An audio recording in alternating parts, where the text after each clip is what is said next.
বিসমিল্লাহিররহমানিররহিম।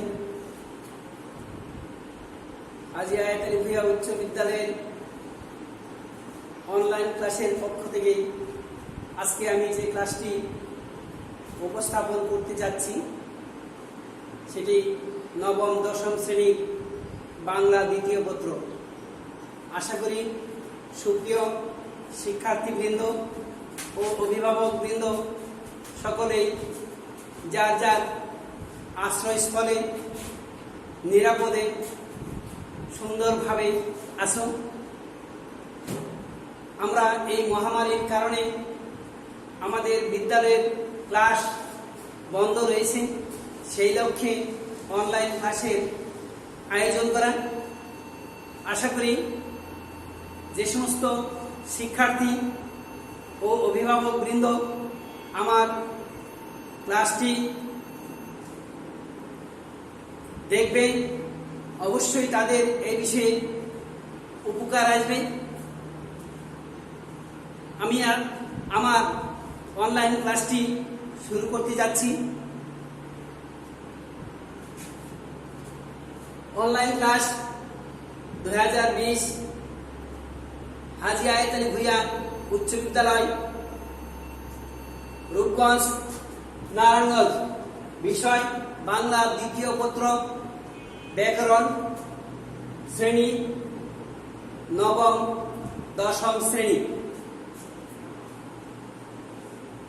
শিক্ষার্থীবৃন্দ, তোমরা জানো তোমাদের পাঠ্য বইয়ের বাংলা ব্যাকরণের অংশ যে ক্লাসটি এখন আমি নিচ্ছি, সেই ক্লাসটি হচ্ছে অল্পপ্রাণ, মহাপ্রাণ এবং ঘোষ অঘোষ ধ্বনি ব্যবহার। ক থেকে ম পর্যন্ত 25টি বর্ণ। এই 25টি বর্ণকে 5টি ভাগে ভাগ করা হয়েছে। প্রত্যেকটি ভাগের প্রথম অক্ষরকে বলা হয় সেই ভাগের বর্গীয় সংখ্যা। যেমন এখানে ক থেকে ম পর্যন্ত 25টি বর্ণ এই পোস্টার পেপারে আমি লিখে রেখেছি। তাহলে এই ক এর সারিতে আছে 5টি বর্ণ, চ এর সারিতে আছে 5টি বর্ণ, ট এর সারিতে আছে 5টি বর্ণ, ত এর সারিতে 5টি বর্ণ, ক এর সারিতে 5টি বর্ণ। এরকম 25টি বর্ণ এখানে আছে। এই 25টি বর্ণকে একত্রে বলা হয় স্পর্শধ্বনি। প্রত্যেকটা সারি, এই ক এর সারি একে বলা হয় ক বর্গীয় ধ্বনি, এটা হচ্ছে চ বর্গীয় ধ্বনি, এটা হচ্ছে ট বর্গীয় ধ্বনি, এই সারি ত বর্গীয় ধ্বনি, এই সারি প বর্গীয় ধ্বনি। একটা কথা তোমরা লক্ষ্য রাখবে, তোমাদের পাঠ্য বইয়ে এই সবটা দেওয়া আছে, সেই সবটা তোমরা দেখবে। অবশ্যই এই ক থেকে ম পর্যন্ত বর্ণগুলোকে যদি কল্পনা করা হয় একটা বর্গক্ষেত্রের মধ্যে আবদ্ধ রয়েছে। আবার এখানে প্রত্যেকটা বর্ণকে আবার এক একটা বর্গক্ষেত্রের মধ্যে আবদ্ধ রয়েছে। সুতরাং এই জন্য এগুলাকে একত্রে বর্গীয় সংখ্যা বলা হয়। এখন আমি দেখব এই ক বর্গীয় ধ্বনিগুলোর উচ্চারণ স্থান হচ্ছে কণ্ঠধ্বনি। চ বর্গীয় ধ্বনিগুলোর উচ্চারণ স্থান হচ্ছে তারুপ্য ধ্বনি।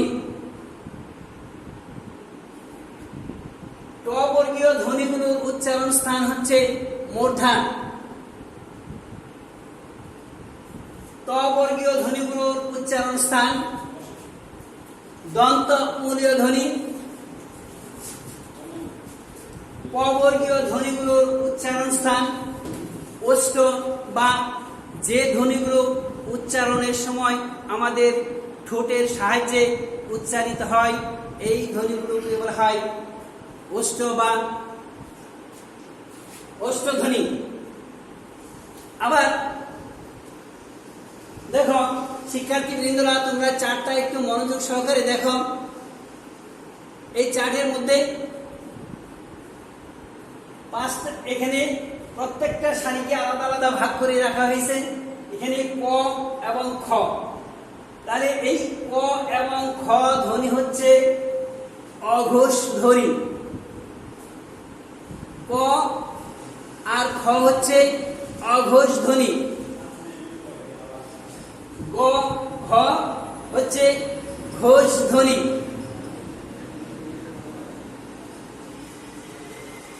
যে সমস্ত ধ্বনি উচ্চারণের সময় ফুসফুস তাড়িত বাতাস বেশি বের হয় না, এগুলোকে বলা হয় অঘোষ ধ্বনি। আর যে সমস্ত ধ্বনিগুলো উচ্চারণের সময় ফুসফুস তাড়িত বাতাস জোরে প্রবাহিত হয়, এগুলোকে বলা হয় ঘোষ ধ্বনি।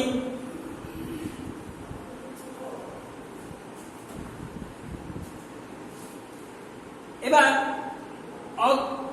অল্পপ্রাণ এবং মহাপ্রাণ। যে সমস্ত ধ্বনিগুলো উচ্চারণের সময় ফুসফুস তাড়িত বাতাস এবং কম্পন জনিত কম থাকে, সেই ধ্বনিগুলোকে বলা হয় অল্পপ্রাণ। যেমন আমরা যদি ক উচ্চারণ করি ক। আবার শিক্ষার্থী বন্ধুরা খেয়াল করো, আমি ক উচ্চারণ করলাম ক, যদি খ উচ্চারণ করি তাহলে খ উচ্চারণ করলে আমার নাভির পর্যন্ত স্পন্দিত হয়। সুতরাং ক হচ্ছে অল্প প্রাণ, খ হচ্ছে মহাপ্রাণ। যে সমস্ত ধ্বনি উচ্চারণের সময় ফুসফুস তাড়িত বাতাস বেশি প্রবাহিত হয় সেটা হচ্ছে মহাপ্রাণ। আর যেটা উচ্চারণের সময় ফুসফুস তাড়িত বাতাস কম বের হয় সেটা হচ্ছে অল্প প্রাণ। এমনিভাবে এই কয়ের সারিতে ক হচ্ছে অল্প প্রাণ, খ মহাপ্রাণ। আবার গ অল্প প্রাণ, ঘ মহাপ্রাণ। একটার পর একটা, ক অল্প প্রাণ, গ অল্প প্রাণ, আবার খ মহাপ্রাণ, ঘ মহাপ্রাণ। তাহলে এক এক এবং 4 এগুলো হচ্ছে মহাপ্রাণ, 1 এবং 3 এটা হচ্ছে অল্প প্রাণ। আর 5 নম্বরে ও যে ধ্বনিটা, এটা হচ্ছে নাসিক্য ধ্বনি। যে সমস্ত ধ্বনি উচ্চারণের সময় ফুসফুস তাড়িত বাতাস নাকের ভিতর দিয়ে বেশি জোরে প্রবাহিত হয়, এই সমস্ত ধ্বনিগুলোকে বলা হয় নাসিক্য ধ্বনি। যেমন নাসিক্য ধ্বনি কোনগুলো? নিয়, উ, নিয়, দন্তান্ন, মধ্যাহ্ন, দন্তান্ন, ম। এই 5টি বর্ণ হচ্ছে নাসিক্য ধ্বনি। তাহলে আমরা এই চার্টের মধ্যে পেলাম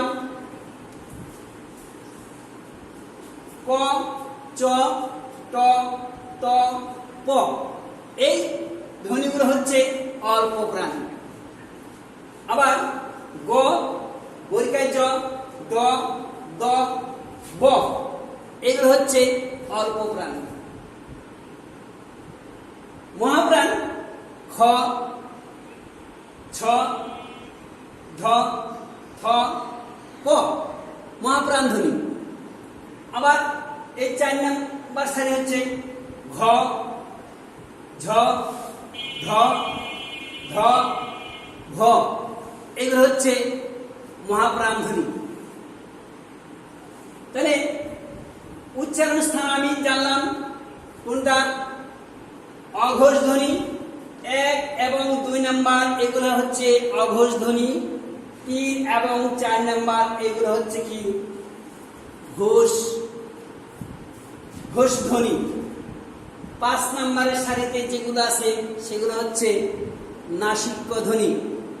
তাহলে এই তালিকা থেকে আমরা জানলাম অল্প প্রাণ, মহাপ্রাণ এবং ঘোষ অঘোষ ধ্বনির ব্যবহার, এই সমস্ত ধ্বনির উচ্চারণ।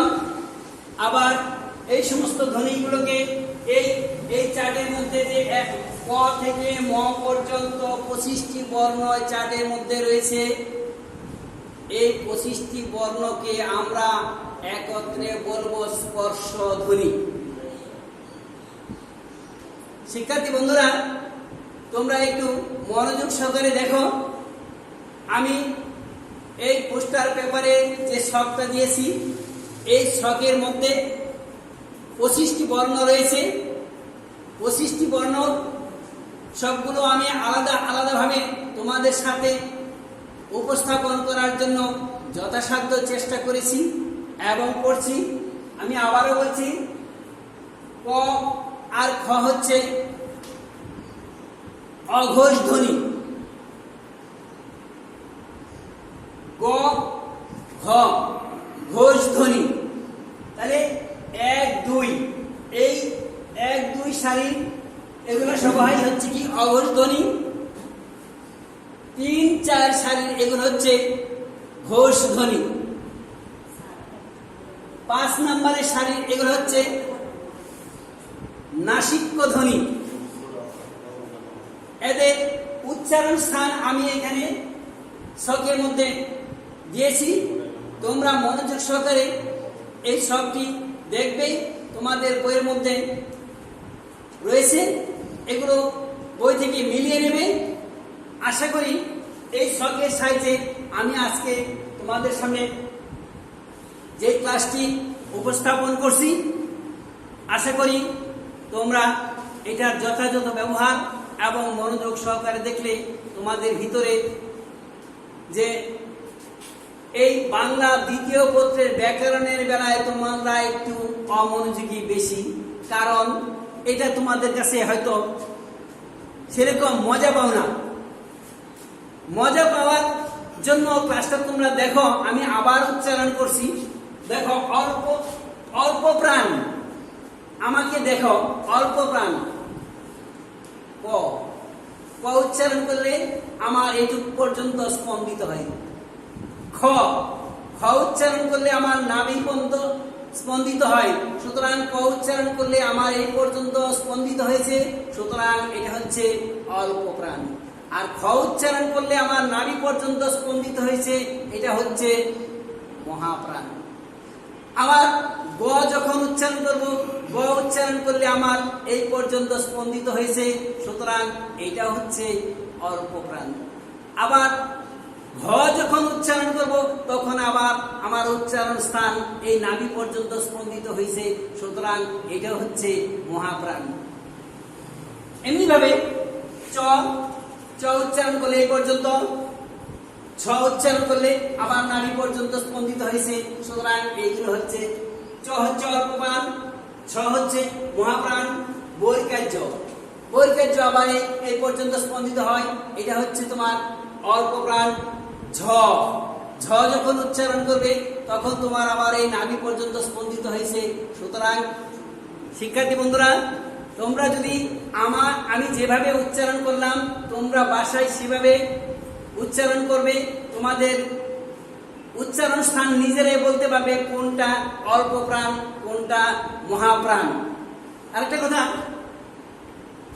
অল্প প্রাণ মহাপ্রাণ আমি বললাম। এবার দেখো ঘোষ ধ্বনি, ক খ যখন সারিতে উচ্চারণ করবো, 1 নাম্বার এবং 2 নাম্বার হচ্ছে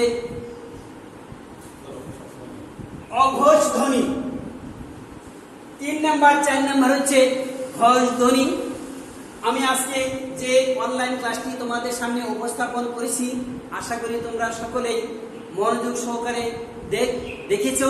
যারা দেখেছো, আমি আবার নিজে থেকে কিভাবে অল্প প্রাণ, কিভাবে মহাপ্রাণ, সেগুলো উপস্থাপন করার চেষ্টা করেছি। তোমরা মনোযোগ সহকারে বাড়িতে নিজেরা এটাকে আবার উচ্চারণ করে তোমরা নিজেরা এটার অল্প প্রাণ মহাপ্রাণ ধ্বনি তোমরা বের করতে পারবে। আশা করি এই ক্লাসটি মনোযোগ দিয়ে যারা দেখেছো এবং দেখবে তোমাদের অবশ্যই এটার উন্নতি হবে। আমাদের এই ক্লাসটা আমাদের ইউটিউব চ্যানেল আমার টিচার, এই চ্যানেলে তোমরা সকলে দেখতে পারবে। আশা করি সকলের এই ক্লাসে দেখলে উন্নতি হবে। আমি পরিশেষে সকল শিক্ষার্থী ও অভিভাবক বৃন্দের সুস্বাস্থ্য কামনা করে আমি আমার আজকের এই অনলাইন ক্লাসটি শেষ করতে যাচ্ছি। সকলকে ধন্যবাদ।